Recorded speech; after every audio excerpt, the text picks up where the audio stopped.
Assalamualaikum warahmatullahi wabarakatuh. Bertemu lagi di channel saya yang kali ini akan membahas tentang wawancara dan interogasi. Eh, masih dalam materi audit investigasi.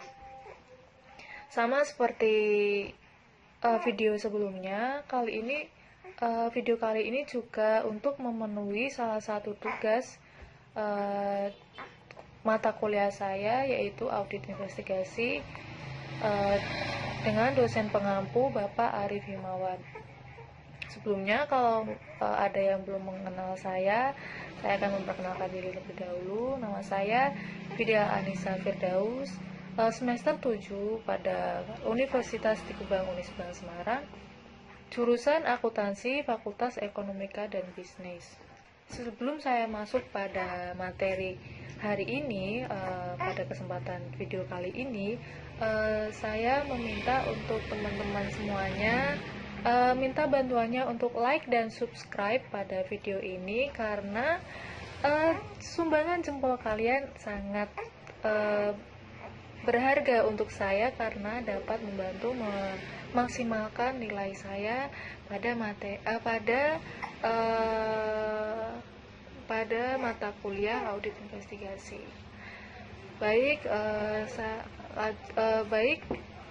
untuk itu mungkin kita langsung saja masuk pada materi yang akan dibahas kali ini, yaitu wawancara dan investigasi. Baik, kita akan masuk pada materi yang akan saya bahas kali ini, yaitu wawancara dan interogasi. Wawancara merupakan suatu yang sering dilakukan oleh auditor dalam menjalankan tugas auditnya, dan merupakan salah satu teknik dalam pengumpulan keterangan, memahami objek pemeriksaan, menguji keterangan yang telah didapatkan sebelumnya, melengkapi keterangan yang lain, dan tujuan-tujuan lainnya dari wawancara tersebut. Secara umum, setiap auditor itu harus menguasai teknik wawancara. Namun, masing-masing orang memiliki sifat dan gaya ataupun karakter pribadi yang berbeda-beda, baik auditor itu sendiri maupun pihak yang akan diwawancarai. Nah, hal ini akan mempengaruhi teknik-teknik dan metode wawancara yang akan dilakukan. Dalam hal waktu pelaksanaan wawancara dapat di awal atau pada saat audit sedang berlangsung ataupun pada akhir audit itu sendiri. Nah, ini waktu-waktu ini akan sangat tergantung dari kondisi dan situasi audit serta tujuan dilakukannya wawancara tersebut. Nah, sedangkan interogasi itu untuk auditor internal pemerintah itu tidak memiliki kewenangan untuk melakukan interogasi. Akan tetapi metode, tujuan, dan teknik-teknik dari interogasi biasanya secara tidak langsung juga sering dilakukan, namun dalam kondisi yang tidak formal, layaknya interogasi yang dilakukan oleh penyidik. Walaupun tidak ada aturan yang melarang atau memperbolehkan untuk melakukan interogasi, auditor menganggap hal ini dapat dilakukan sepanjang untuk mencapai tujuan memperoleh informasi dan mencapai tujuan audit yang akan dilakukan. Auditor dapat memperoleh bukti dan pengakuan tersangka yang terkait dengan fraud yang sedang terjadi itu tanpa perlu melakukan kekerasan dalam melakukan wawancara dan interogasi yang baik. Oleh karena itu sangat penting dan sangat dianjurkan untuk auditor harus mengetahui bagaimana teknik-teknik dari wawancara dan interogasi yang akan kita bahas kali ini. Nah, sebelumnya ada 3 latar belakang auditor melakukan wawancara dan interogasi. Yang pertama yaitu pengakuan terdakwa dapat diperoleh tanpa kekerasan. Yang kedua, banyak pengakuan tersangka yang dibantah di pengadilan. Dan yang ketiga, pengakuan hanyalah alat bukti yang harus ada persesuaian dengan unsur pembuktian yang ada pada alat bukti lain. Oke, lanjut pengertian dari wawancara dan interogasi. Nah, umumnya wawancara dan interogasi ini sering digunakan sebagai sinonim. Jadi banyak yang berpikir bahwa wawancara itu sama artinya dengan interogasi. Padahal jelas-jelas dua kata tersebut itu sangat berbeda.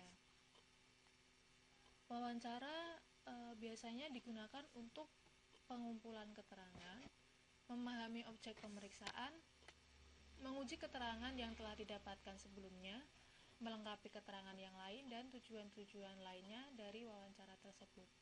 Nah, sedangkan pengertian dari interogasi adalah upaya yang dilakukan oleh pihak tertentu untuk meminta keterangan kepada pihak-pihak tertentu yang terlibat. Jadi, berbeda ya antara wawancara dan interogasi. Nah, untuk itu di sini ada perbedaan-perbedaan antara wawancara dan interogasi, atau bisa juga ciri-ciri yang melekat pada wawancara dan interogasi yang bisa kita gunakan untuk membedakan antara wawancara atau interogasi. Nah, di sini terdapat 6 perbedaan, 6 ciri-ciri dari wawancara dan interogasi. Yang pertama, ciri-ciri wawancara yang pertama yaitu bersifat netral, tujuannya untuk mengumpulkan informasi, biasanya dilakukan pada awal investigasi. Lalu wawancara dilakukan bisa di berbagai lingkungan atau suasana, bersifat cair, tidak terstruktur, mencari hasil wawancara dari awal sampai akhir, jangan sporadis. Nah, sedangkan ciri-ciri dari interogasi adalah bersifat menuduh. Ya, berbeda ya, bersifat netral. Kalau yang interogasi ini bersifat menuduh. Interogasi dilakukan tujuannya untuk mengetahui yang sebenarnya. Interogasi dilakukan dengan persuasi aktif. Interogasi tidak boleh membuat catatan sampai tertuduh menceritakan yang sebenarnya, berketetapan dengan hatinya. Perbedaan ciri-ciri yang kelima yaitu dilakukan di lingkungan terkontrol atau terkendali. Nah, tadi kan kalau wawancara itu lakukannya dalam berbagai lingkungan atau suasana bebas. Nah, sedangkan kalau interogasi itu dia auditor melakukannya dalam lingkungan yang terkontrol dan terkendali. Jadi interogasi harus dilakukan harus menggunakan memerlukan lingkungan yang ada privasinya. Jadi selama interogasi itu berlangsung tidak akan terganggu oleh orang yang lalu lalang dan bebas dari halangan lain, misalnya seperti bising di tempat umum atau suara kendaraan yang lewat. Ciri yang keenam, yang terakhir, yaitu hanya dilakukan pada saat investigator mempunyai keyakinan yang memadai ketika salahnya seseorang.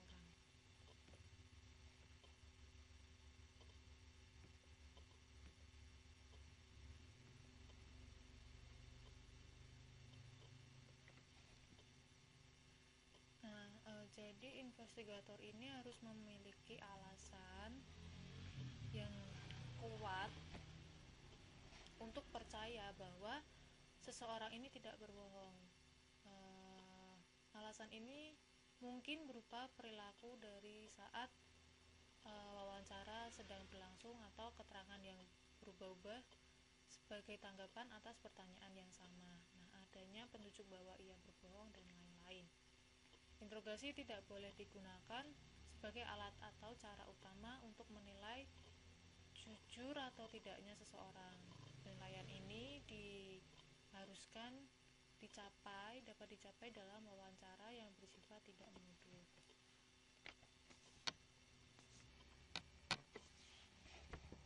Baik, sekarang kita bahas satu persatu dari ciri-ciri wawancara dan interogasi.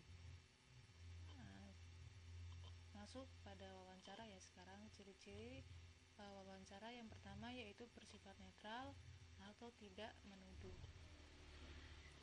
Nah, ini adalah perbedaan yang paling utama antara wawancara dan interogasi. Sekalipun investigator ini memiliki keyakinan atau percaya bahwa yang bersangkutan telah terlibat dalam kejahatan atau ia telah berbohong,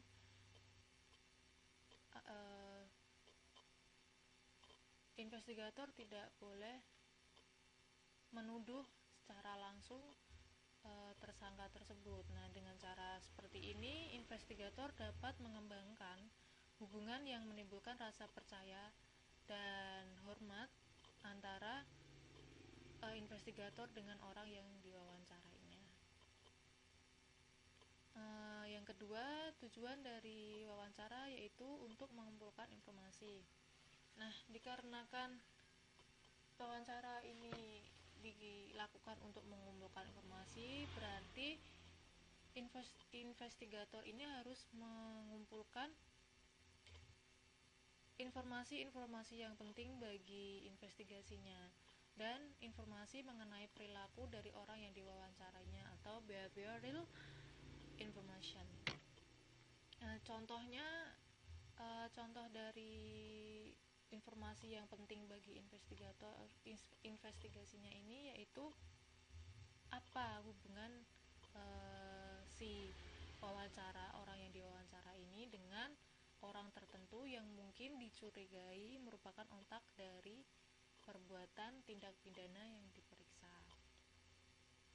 Nah, untuk contoh mengenai informasi perilaku orang yang diwawancarainya, misalnya bisa dilihat dari bagaimana ia duduk, bagaimana ia menjawab atau respon orang yang diwawancarainya itu dalam menjawab semua pertanyaan-pertanyaan yang diajukan oleh investigator. Bisa juga dengan ekspresi wajahnya, terus kontak mata yang dia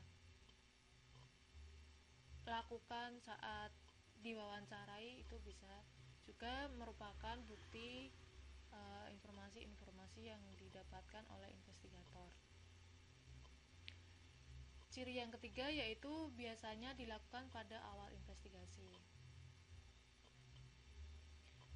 Nah, karena tujuannya untuk mengumpulkan bukti, mengumpulkan informasi, tentunya semakin banyak informasi yang akan didapat, yang akan diketahui oleh pemeriksa sebelum wawancara dimulai, nah akan semakin baik.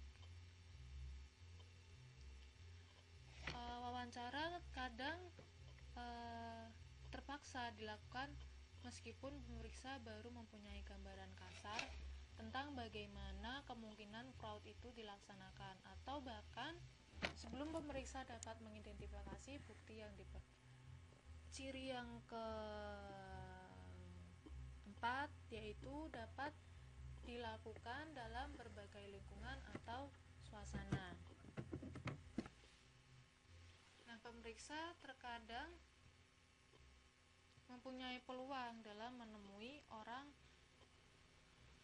yang kemungkinan terlibat itu di kantornya atau dalam perjalanan berjalan kaki, atau mungkin saja pada saat makan siang, atau saat di sudut jalan, atau dalam mobil, atau di dalam rumah, atau yang lain-lain. Nah, memang idealnya wawancara meskipun semua informasi belum diperolehnya itu dilakukan.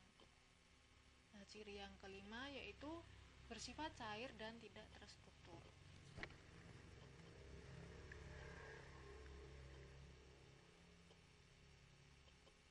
Artinya, investigator dapat melompat dari satu pokok pembicaraan ke pokok pembicaraan yang lain.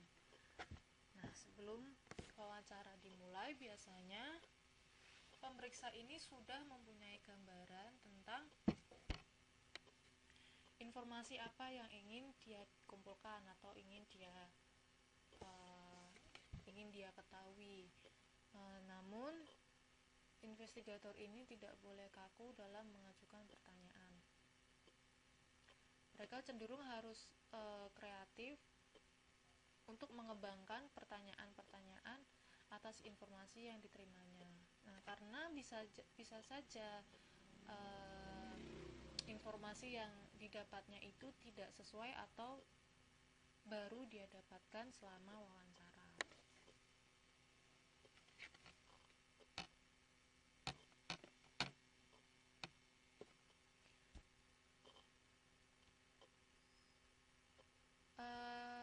Pemeriksa juga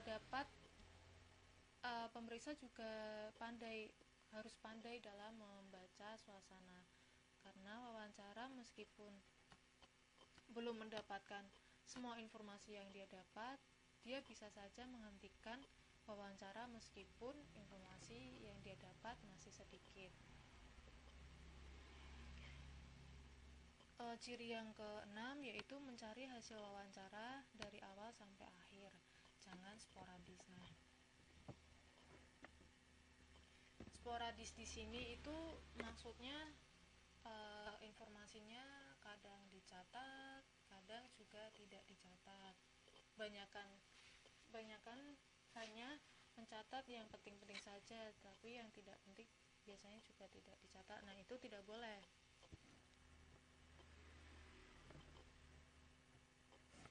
Karena mencatat secara sporadis ini akan memberikan kesan kepada yang diwawancarai bahwa jawaban tertentu penting, sehingga orang tersebut menjadi lebih berhati-hati untuk menjawab pertanyaan yang diajukan investigator selanjutnya.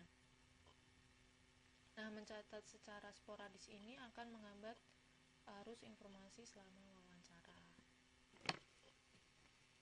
Dan yang selanjutnya itu adalah ciri-ciri dari interogasi. Yang pertama, bersifat menuduh. Nah, tadi kan kalau wawancara itu bersifat netral. Nah, sedangkan interogasi ini bersifat menuduh. Karena biasanya seseorang yang bersalah tidak akan memberikan keterangan yang bertentangan dengan kepentingan pribadinya secara sukarela, kecuali apabila ia yakin bahwa investigator itu juga mempunyai keyakinan bahwa ia bersalah atau tentang kesalahannya.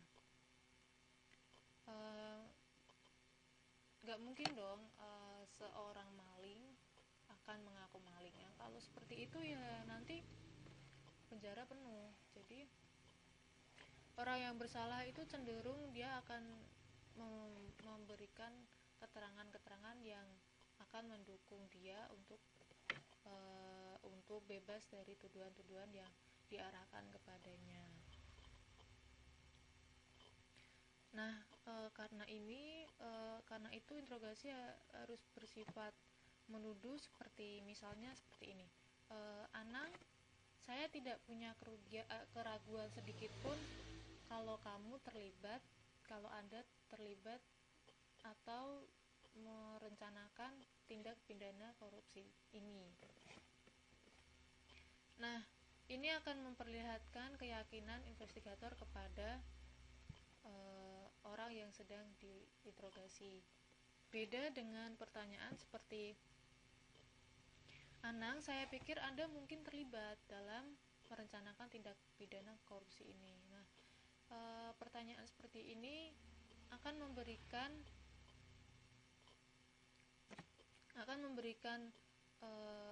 orang tersebut keyakinan bahwa investigator yang sedang mengajukan pertanyaan kepada dirinya itu tidak memiliki keyakinan kalau dia bersalah. Jadi dia akan membuat atau memberikan keterangan-keterangan yang tidak sesuai, yang akan melepaskan dirinya dalam tuduhan-tuduhan yang mengarah kepada seseorang tersebut.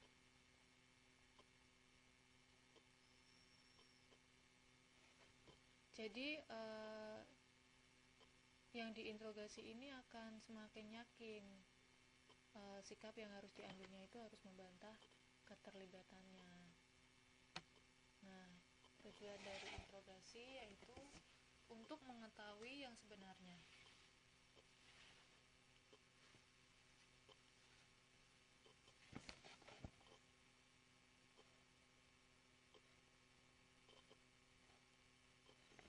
Artinya, apa yang sebenarnya terjadi, siapa yang terlibat, berapa jumlah kerugian, berapa jumlah atau nilai fraud yang sebenarnya atau sebagainya, itu bisa didapatkan selama interogasi. Nah, yang ciri yang ketiga yaitu dilakukan dengan persuasi aktif. Interogasi dilakukan karena investigator percaya bahwa seseorang tersebut bersalah ketika melakukan wawancara. Si investigator ini memiliki kepercayaan bahwa dengan wawancara sebelumnya seseorang ini telah berbohong atau sebenarnya dia itu mengelak kalau dia terlibat. Nah, jika interogasi dilakukan dengan cara yang sama seperti wawancara dengan cara terus-menerus mengajukan pertanyaan, sangat tidak mungkin seorang investigator ini akan mendapatkan bukti atau pernyataan yang berisi tentang kebenaran. Nah, untuk membujuk seseorang ini memberikan keterangan yang sesuai dengan kebenaran, investigator menggunakan taktik membuat pertanyaan, bukan mengajukan pertanyaan. Nah, taktik ini akan mendominasi seluruh interogasi. Karena sebelum seseorang mengaku bersalah, ia harus bersedia mendengar pertanyaan-pertanyaan yang dibuat oleh investigator. Ciri yang keempat yaitu investigator tidak boleh membuat catatan sampai tertuduh menceritakan yang sebenarnya berketetapan dengan hatinya.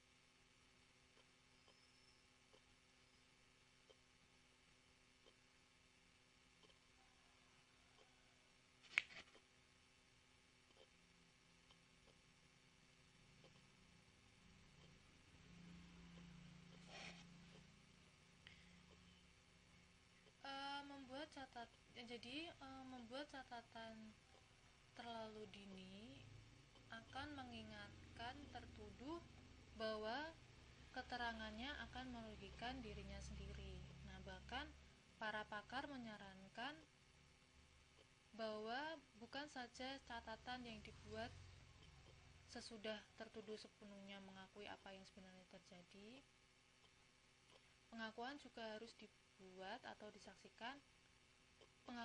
disaksikan oleh investigator lainnya. Nah, barulah setelah ada pengakuan yang sudah disaksikan oleh investigator lain, investigator mendokumentasikan pengakuan tersebut dan segala perincian dan dari pengakuannya. Ciri yang kelima yaitu dilakukan di lingkungan terkontrol atau terkendali. Jadi beda ya dengan wawancara. Kalau wawancara itu dilakukan dalam suasana apapun, sedangkan kalau interogasi ini tidak boleh, dia harus terkontrol dan terkendali. Nah, lanjut manfaat melakukan wawancara sebelum interogasi. Investigator sering kali melakukan interogasi meskipun ia tidak mempunyai bukti atau petunjuk untuk menuduh seseorang. Nah, dan keputusan untuk menginterogasi orang ini didorong oleh keinginan untuk mencari bukti tersebut. Nah, umumnya interogasi semacam ini dilakukan sekadar karena investigator mempunyai persepsi bahwa orang itu mempunyai perilaku aneh. Padahal untuk menentukan seseorang berperilaku aneh, wawancara yang bersifat tidak menuduh merupakan sarana yang lebih baik daripada interogasi. Akan tetapi, sering investigator ini tergoda untuk mengambil jalan pintas, jalan yang lebih cepat dengan mengabaikan wawancara dan langsung melakukan interogasi. Padahal ada beberapa manfaat yang dapat dihasilkan investigator selama melakukan wawancara terlebih dahulu sebelum melakukan interogasi. Nah, manfaat-manfaat ini diantaranya yang pertama yaitu sifat tidak menuduh dalam wawancara memungkinkan investigator membangun hubungan yang saling percaya dan menghormati yang tidak mungkin dibangun dalam suasana dan sifat menuduh yang melekat pada interogasi. Jadi hasil dari selama wawancara ini kemungkinan akan membuat seseorang tersebut berbicara jujur atau merasakan nyaman pada saat investigator itu mengajukan pertanyaan. Nah, manfaat yang kedua, selama wawancara, investigator seringkali mengorek keterangan penting mengenai tertuduh yang sangat berharga sewaktu melakukan investigasi. Manfaat yang ketiga yaitu tidak ada jaminan tertuduh akan mengaku bersalah dalam proses interogasi. Karena misal bisa saja malah seseorang yang cenderung dituduh dituduh bahwa dia yang melakukan hal tersebut itu bisa saja orang tersebut malah tidak nyaman. Jadi mereka cenderung akan lebih memilih mengelak atau berusaha untuk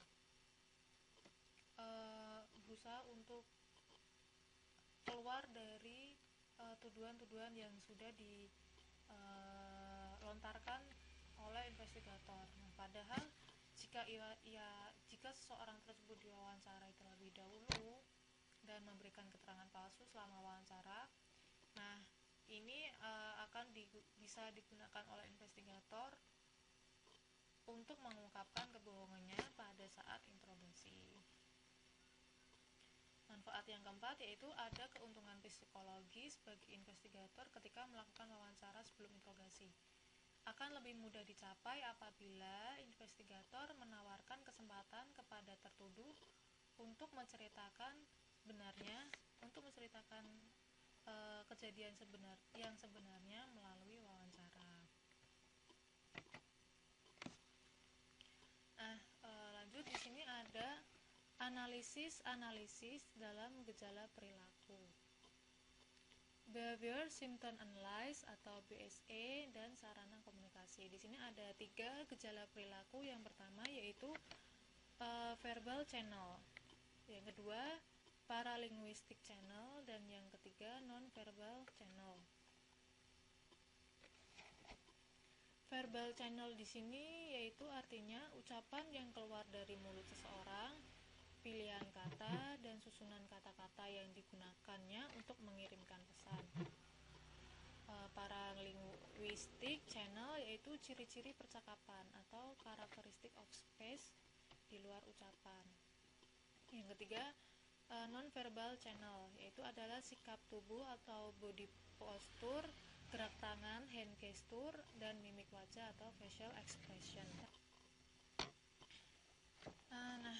Behavior Symptom Analysis or BSA dan sarana komunikasi ini secara harfiah dapat diterjemahkan sebagai analisis gejala perilaku. Nah, tiga yang tadi saya sebutkan tadi yaitu gejala-gejala perilaku yang ada. Para dokter, psikologi, dan psikiater mengikuti pentingnya mengevaluasi perilaku pasien atau klien mereka untuk membantu mendiagnosa penyakit, bisa juga mendiagnosa kebohongan atau sebagainya. Nah, gejala-gejala tadi yaitu ada 3 yang tadi sudah saya sebutkan, itu antara lain verbal channel, paralinguistic channel, dan yang ketiga yaitu non-verbal channel.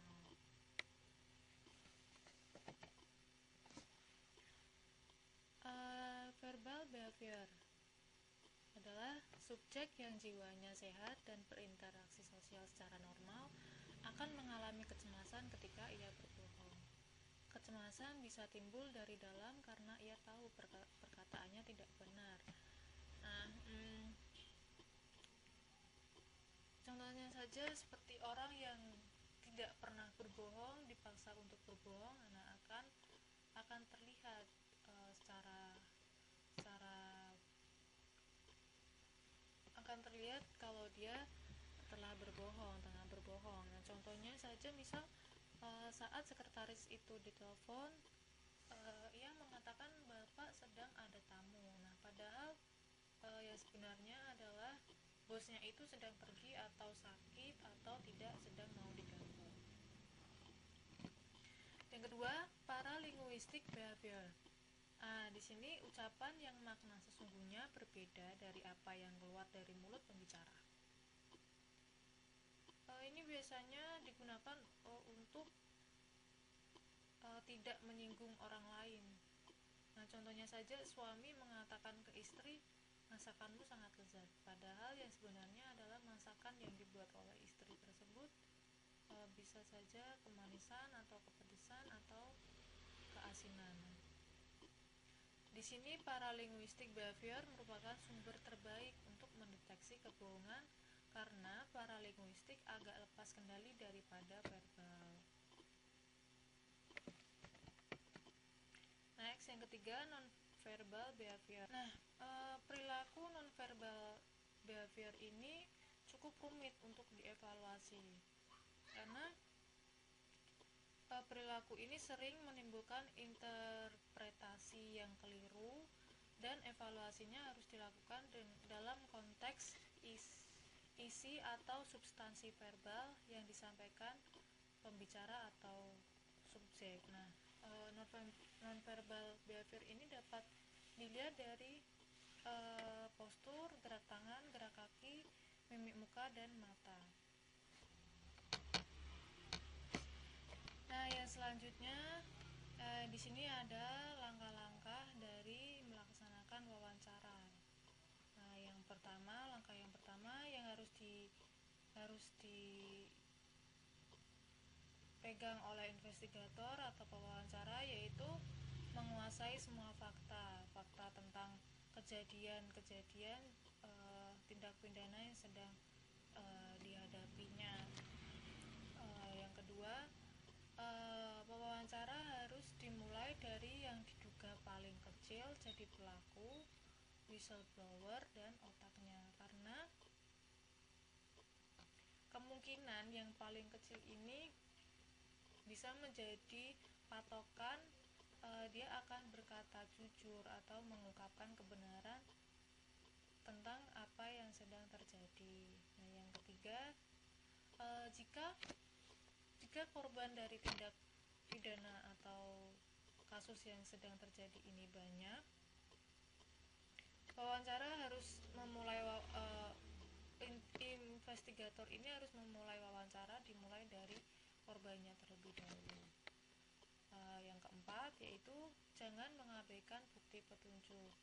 Nah, ketika investigator mendapatkan keterangan-keterangan baru dari si tertuduh atau korban-korban yang ada dalam tindak pidana tersebut, investigator juga tidak boleh mengabaikan bukti petunjuk yang sudah ada, seperti misalnya bukti rekaman CCTV atau bukti-bukti transaksi atau yang lainnya, itu tidak boleh diabaikan. Terus langkah yang kelima, jika orang pertama yang mewawancarai kasar, orang kedua atau investigator ini harus meminta maaf dan menenangkan orang yang diwawancarai untuk mengembalikan suasana ini menjadi baru, lebih awal dan lebih nyaman untuk orang yang diwawancarai tersebut. Nah, yang keenam yaitu pertimbangkan keletihan fisik dan psikologis dari investigator. Nah, kondisi fisik dan psikologis dari investigator ini akan berpengaruh dalam melaksanakan wawancara yang akan dilakukan. Yang ketujuh yaitu mencatat detail tanpa menginterupsi. Jadi semua pernyataan-pernyataan yang diutarakan oleh seseorang yang sedang diwawancara itu harus dicatat secara detail oleh investigator tanpa harus dia menyela atau memotong pernyataan-pernyataan yang sedang diutarakan oleh seseorang tersebut. Yang kedelapan yaitu memberikan kesempatan kepada yang diwawancarai untuk memberikan detail dengan caranya sendiri. Yang kesembilan yaitu menanyakan apa yang menurut dia terjadi, siapa pelakunya dan mengapa. Jadi kita memberikan si investigator ini memberikan kesempatan kepada seseorang yang diwawancarai tersebut untuk mengungkapkan apa yang dia ketahui dari tindak pidana yang sedang terjadi. Nah, yang ke-10, wawancara formal dan interogasi dilakukan dalam suasana yang menjamin privasi. Jadi wawancara ini dilakukan, interogasi ini dilakukan dengan tidak melibatkan semua orang atau banyak orang yang tidak bersangkutan. Jadi suasana ini akan menjaga privasi dari tersangka atau saksi atau yang menjadi tertuduh selama proses tindak pidana ini berlangsung. Yang ke-11 yaitu lembaga mempunyai kebijakan mengenai tempat wawancara. Jadi walaupun wawancara bisa dilakukan dimanapun, akan tetapi lembaga juga memiliki kewenangan di mana dan suasana yang seperti apa yang diperbolehkan untuk melakukan wawancara. Dan yang terakhir yaitu wawancara di tempat umum yang terbuka bertentangan dengan asas privasi. Jadi ini hal-hal yang perlu diperhatikan dalam dalam melakukan wawancara. Next, yang terakhir yaitu langkah-langkah dari interogasi. Nah, di sini dapat dilihat ada 9 langkah. Yang pertama yaitu direct positive confrontation, yang kedua time development, yang ketiga handling denials, yang keempat overcoming objection, kelima keeping the suspect attention, yang keenam handling the suspect passive mood, dan yang ketujuh presenting the alternative question, dan yang kedelapan yaitu bringing the suspect into the conversation, dan langkah yang ke-9 itu yaitu the written confession. Nah, kita bahas satu persatu ya langkah-langkahnya. Nah, di sini yang pertama direct positive confrontation. Nah, pada awal interogasi tersangka mengamati investigator secara sesama. Ia menilai apakah investigator yakin bahwa ia bersalah atau tidak. Tanpa keraguan sedikitpun, investigator menembakkan sangkaannya secara langsung, direct, dan mengkonfrontasikannya tersangka secara tegas, positive confrontation. Nah, makanya seperti ini. Jadi investigator harus investigator harus dengan percaya diri, dengan tegas, uh, langsung menembakkan sangkaannya kepada tertuduh atau tersangka. Jadi mereka tidak memiliki kesempatan untuk mencurigai atau meragukan bahwa si investigator ini meragukan bahwa ia bersalah. Yang langkah yang kedua, time development. Nah, tersangka yang bersalah sudah membuat atau mencari pembenaran sebelumnya atau ketika ia melakukan kejahatan. Pertanyaan investigator yang berisi tema tertentu, interrogation theme, langsung ditangkap tersangka yang bersalah. Tema-tema itu bisa berupa keadaan keuangan terdesak, manusia lain, atau keadaan sebagai kambing hitam. Langkah yang ketiga yaitu handling denials. Di sini bagi investigator tidak mudah untuk mendapat pengakuan dari yang tersangka. Tersangka yang bersalah yang tidak yang bersalah akan memberikan penyangkalan pasti. Yang bersalah maupun tidak bersalah pasti tidak akan memberikan keterangan yang akan merugikan dirinya sendiri. Walaupun yang tidak bersalah juga jujur, tapi investigator pasti akan memiliki kesulitan untuk menentukan apakah tersangka itu jujur atau tidak. Nah, yang langkah-langkah yang keempat yaitu overcoming objection. Nah, di dalam langkah ini investigator berupaya mengatasi benteng pertahanan kedua dari sisi tersangka. Benteng pertahanan yang pertama adalah penyangkalan atau denials ini. Nah, tersangka yang melihat kesia-siaan dalam upayanya menyangkal akan mengubah takdirnya dengan mengajukan keberatan, overcoming objection. Nah, yang kelima, keeping the suspect attention. Tersangka sudah kehilangan percaya diri untuk terus mengemukakan ketidakbersalahannya.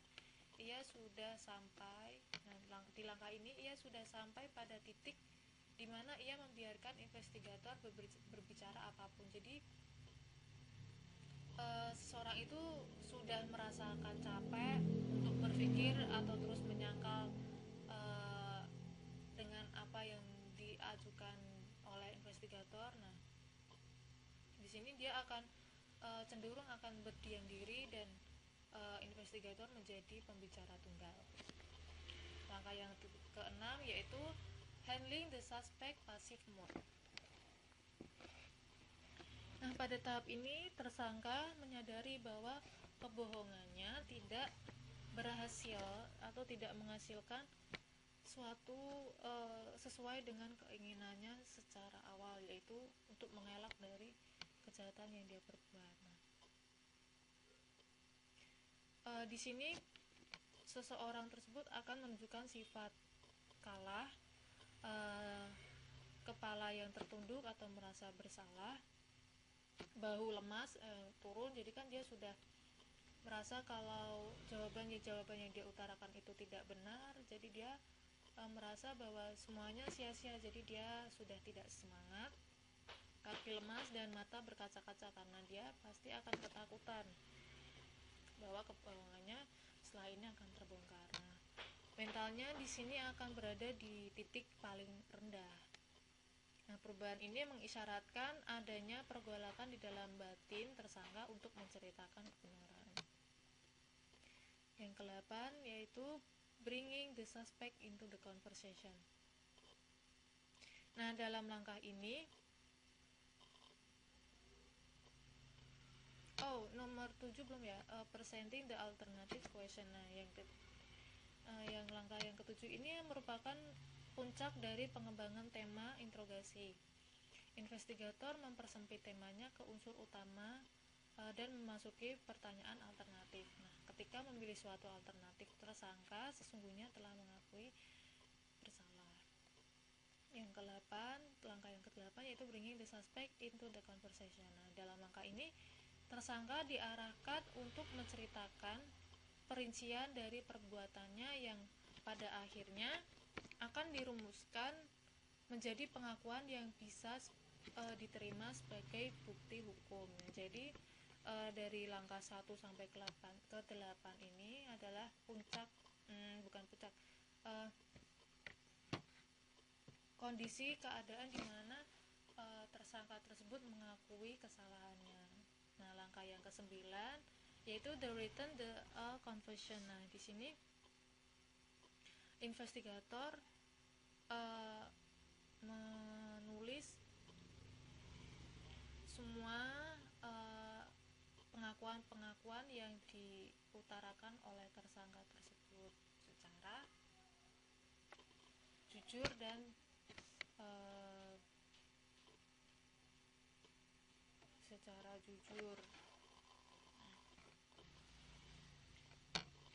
Baik, sekian dari penyampaian materi yang saya jabarkan tadi mengenai wawancara dan interogasi materi audit investigasi. Saya mohon maaf apabila ada kekurangan selama saya menjabarkan materi wawancara dan interogasi tadi, dan saya mohon untuk memberikan kritik dan sarannya untuk saya gunakan dalam mengembangkan diri saya sendiri. Tidak lupa saya mohon untuk bantu saya dengan cara like dan subscribe video ini, karena jempol kalian, like kalian sangat bermanfaat, sangat berguna, dan sangat berarti untuk saya dalam mendapatkan nilai yang maksimal. Dari saya memberikan saran untuk menyempatkan diri Anda untuk mengucapkan rasa terima kasih kepada diri sendiri, dan sempatkanlah untuk Anda memberikan hadiah kecil untuk diri Anda sendiri. Misal saja tidak harus hadiah yang bernilai tinggi, bisa saja membeli coklat untuk diri Anda sendiri atau membeli bunga untuk diri Anda sendiri. Nah, ini adalah bentuk kita dalam menghargai dan mencintai diri sendiri, karena tidak ada yang lebih menghargai dan bisa mencintai kita selain diri kita sendiri. Untuk itu saya mohon pamit undur diri. Terima kasih untuk waktunya, sudah menyempatkan waktunya untuk menonton materi yang saya jabarkan kali ini. Semoga kita bisa bertemu lagi dan di konten-konten lainnya. Wabillahi taufiq wal hidayah. Wassalamualaikum warahmatullahi wabarakatuh.